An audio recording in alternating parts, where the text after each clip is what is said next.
3।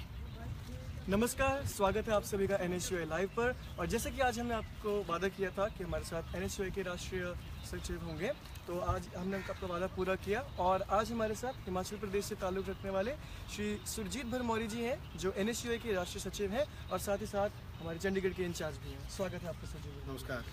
Bharmouri sir, आप एक बहुत ही छोटे गांव से हिमाचल में ताल्लुक़ रखते थे और आज आप NSUI और कांग्रेस के बहुत ही नेशनल लेवल तक ऊंचे पदों पर काम कर रहे हैं, तो आपका अनुभव कैसा रहा? आप कुछ बताएंगे इस बारे में?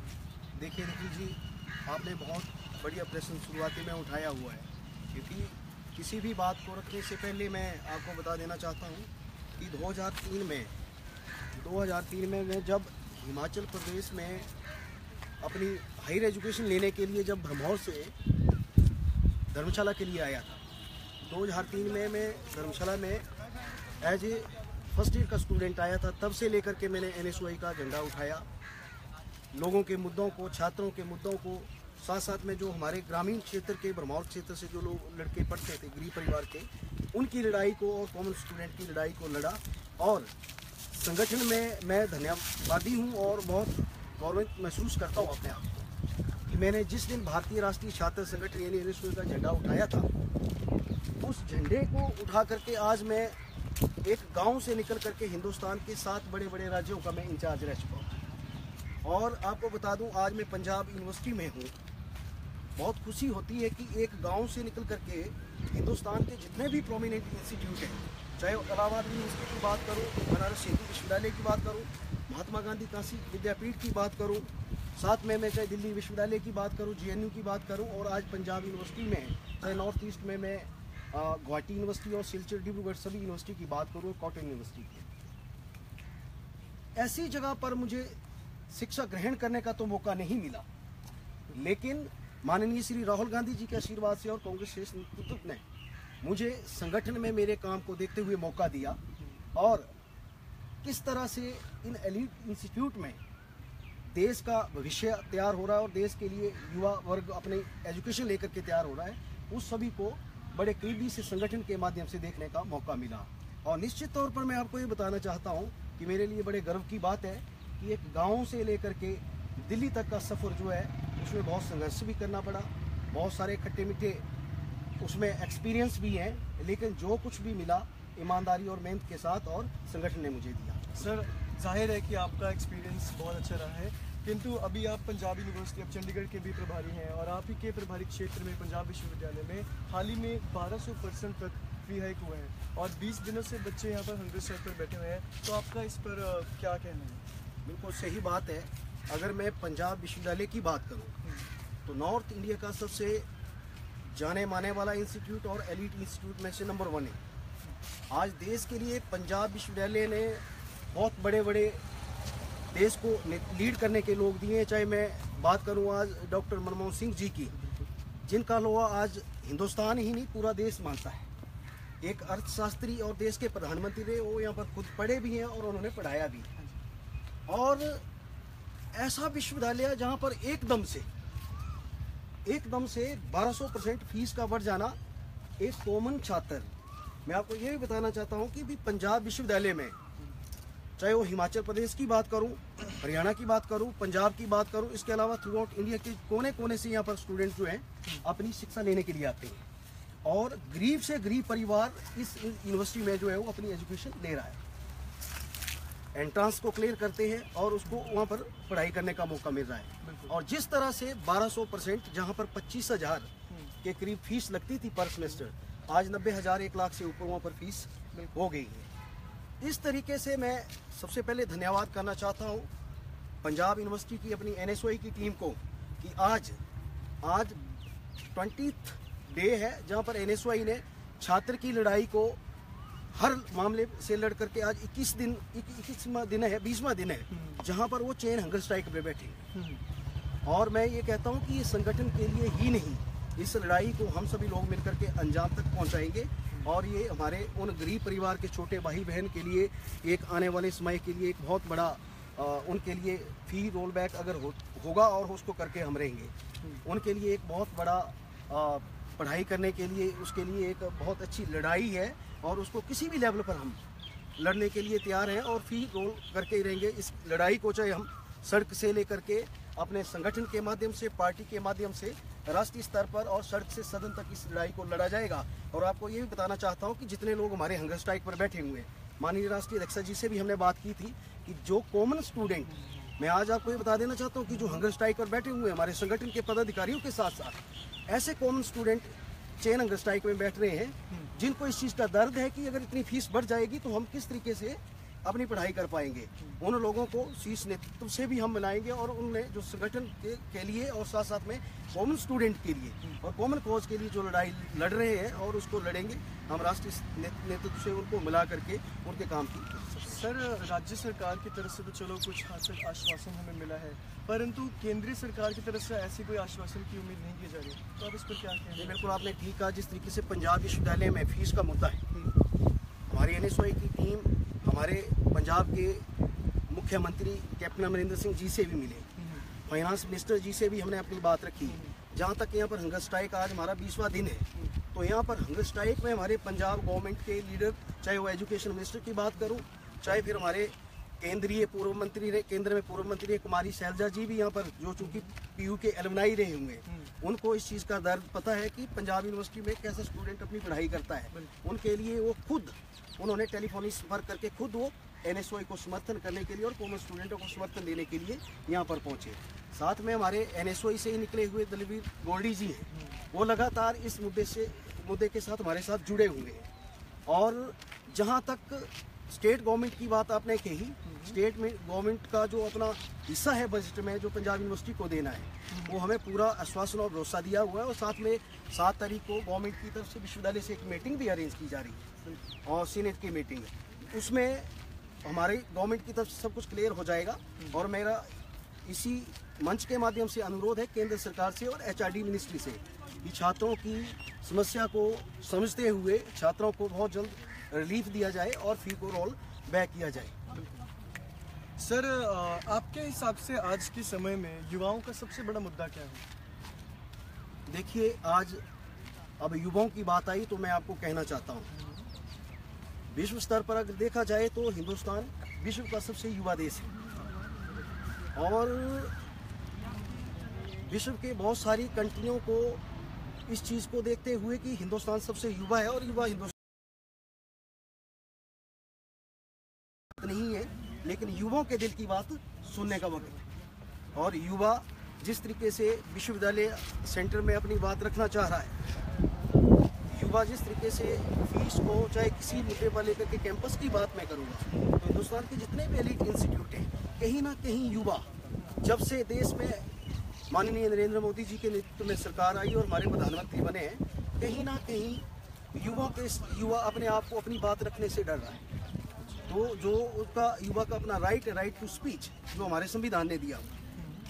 कहीं ना कहीं उसके ऊपर अटैक हुआ है। और युवाओं को जिस तरीके से हिंदुस्तान युवा देश है, युवाओं को हर एक डिसीजन मेकिंग में शामिल करना चाहिए, मेरा अपना मानना है। और युवा ही इस देश को आगे लेकर के जाएंगे और युवाओं को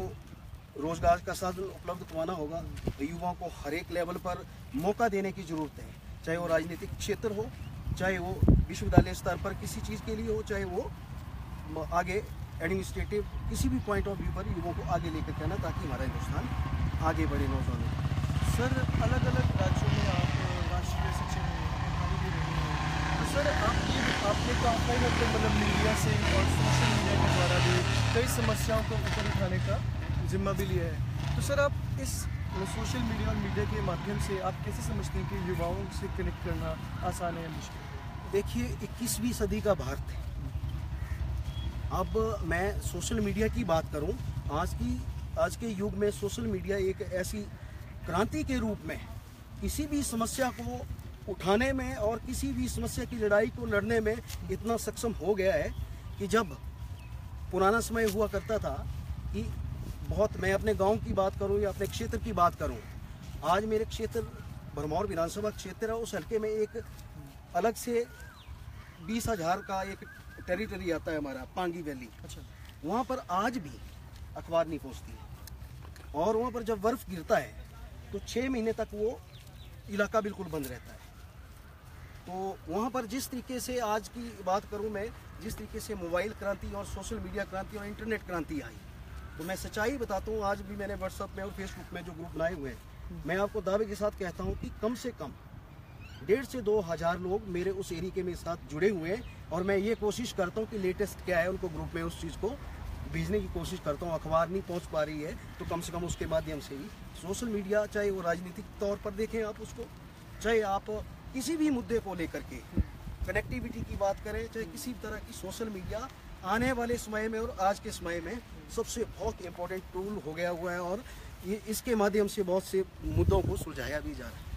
सर, आप जिस तरीके से बता रहे थे कि आप हिमाचल प्रदेश से ताल्लुक़ भी रखते हैं, अलग राज्यों के घूम भी रहे हैं, तो सर उन राज्यों के विश्वविद्यालयों के मतलब शिक्षक के स्तर के बराबर क्या आपके विधानसभा क्षेत्र के जो हल्के मौर जो इलाका है, देखिए, क्या वह शिक्षा का स्तर वहाँ निखिल जी, आपने बहुत ही महत्वपूर्ण और जो मैं जिसको हर बार ये कहता हूँ दिल को छूने वाला प्रश्न पूछा है। आज मैंने जिस तरीके से कहा कि 7 विश्वविद्यालय, 7 स्टेट का अलग अलग मुझे संगठन की बदौलत मौका मिला वहाँ का इंचार्ज है, और उन स्टेट में उन प्रोमिनेंट इंस्टीट्यूट में, एलीट इंस्टीट्यूट में, उसमें विश्वविद्यालयों में, यूनिवर्सिटियों में जाने का मुझे मौका मिला एज ए इंचार्ज संगठन की बदौलत। चाहे वो मैंने पहले ही बताया कि BHU की बात करूँ, पंजाब यूनिवर्सिटी की बात करूँ, JNU की बात करूँ, TU की बात करूँ, उसमें मुझे कम से कम पढ़ने का मौका नहीं मिला क्योंकि मैं उस जगह से संबंध रखता था और उस क्षेत्र में इस तरह की सुविधाएं बिल्कुल नहीं थी। लेकिन मैं आपको बताऊं कि हमें अगर इस तरह का मौका नहीं मिला वहाँ पढ़ने का और संगठन ने मुझे वहाँ पर कम से कम बहुत करीबी से शिक्षा का स्तर की, यहाँ पर शिक्षा का स्तर किस तरीके का और क्वालिटी ऑफ एजुकेशन किस तरीके का है और वहाँ पर कितना दिक्कत की बात है,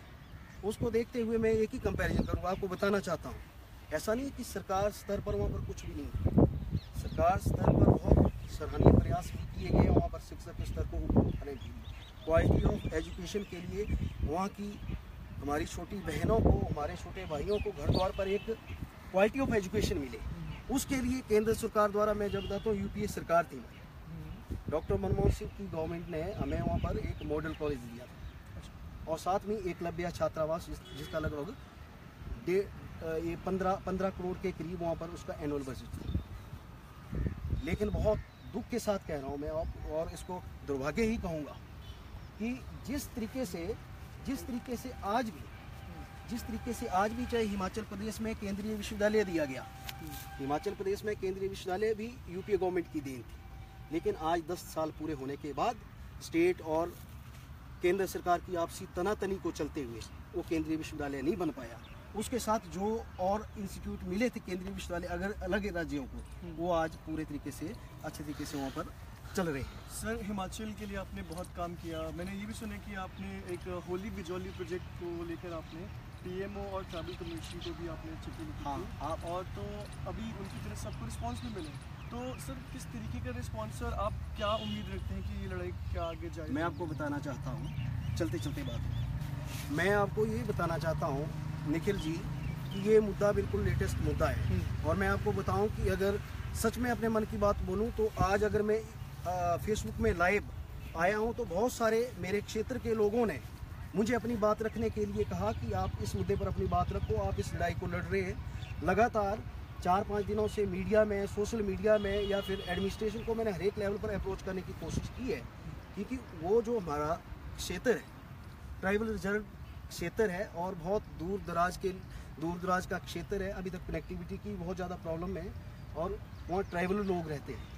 वहाँ पर होली बिजौली, एक होली हमारी तहसील है वहाँ पर भरमौर विधानसभा की, तो वहाँ पर मैं आपको बता देना चाहता हूँ कि 180 मेगावाट की विद्युत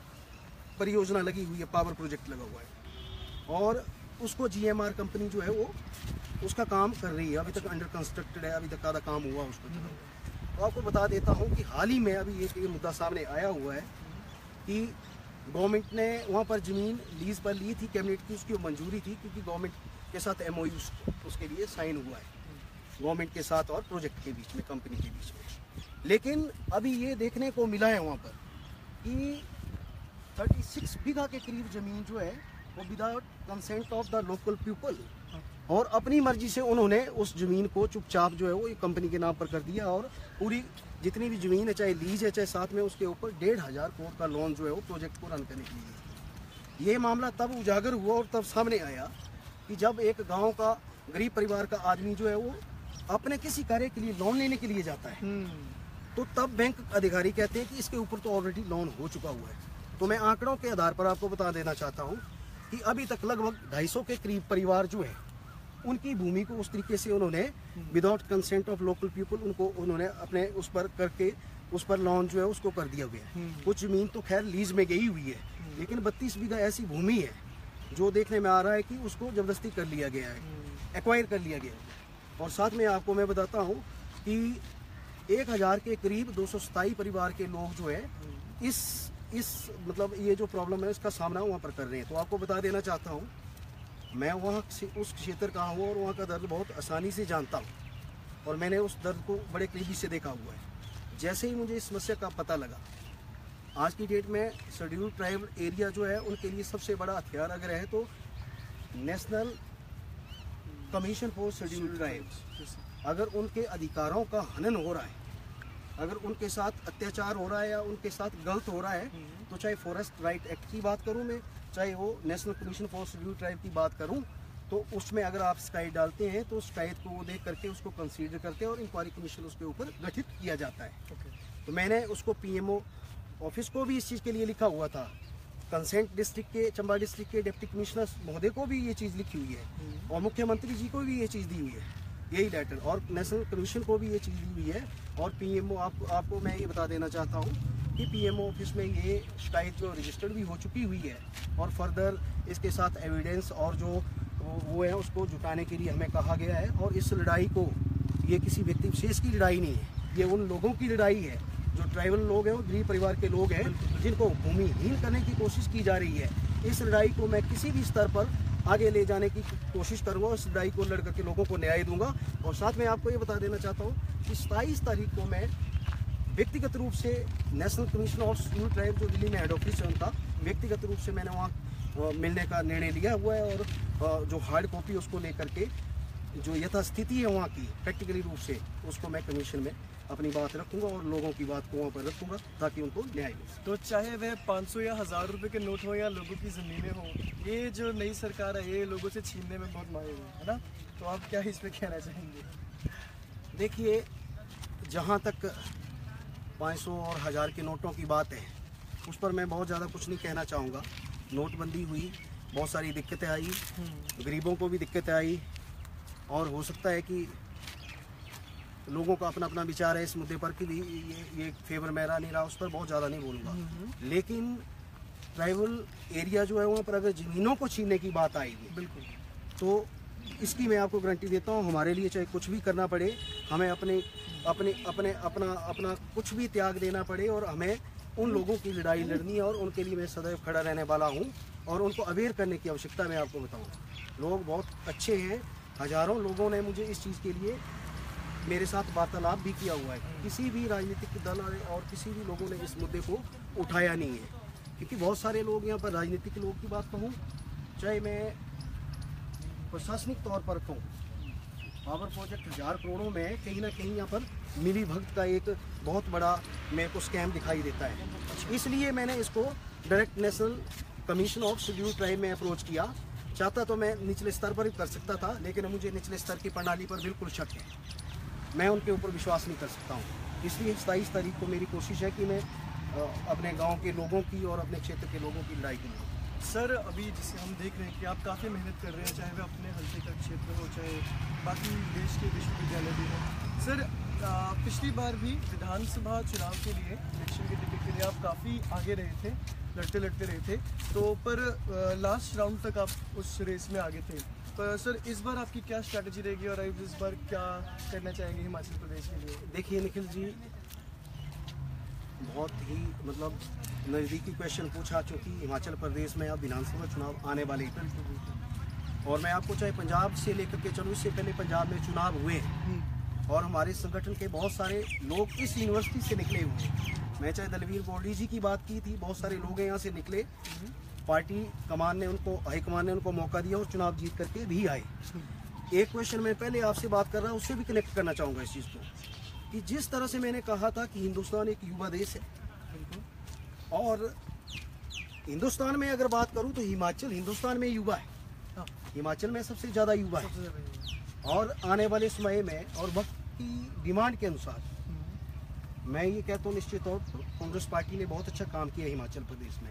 वहाँ पर कोई किसी तरह की मोदी लहर और कोई इस तरीके की कुछ नहीं रहने वाली। लोकल मुद्दों पर वहाँ पर चुनाव होता है। मैंने पावर प्रोजेक्ट की बात कही, वहाँ पर मोदी सरकार के जो नुमाइंदे उनका कोई वहाँ पर कुछ भी सामने कुछ नहीं आया। तो मैं कहता हूँ कि ऐसे ऐसे लोकल मुद्दे हैं जिनके ऊपर चुनाव होने वाला है, और अगर पार्टी हाईकमान जिस तरीके से पंजाब में युवाओं को मौका दिया, हिमाचल में निश्चित तौर पर युवाओं को मौका देना चाहिए। और युवा अगर आगे आएगा तो निश्चित तौर पर युवा लोग वो जीत करके भी आएंगे। और मैं अपनी बात कहूँ कि पिछली बार बिल्कुल ठीक कहा आपने कि मेरा हल्का ट्राइबल रिजर्व हल्का है और बहुत पिछड़ा हुआ हल्का है, हिमाचल के बिल्कुल लास्ट जेएंड के टच में आता है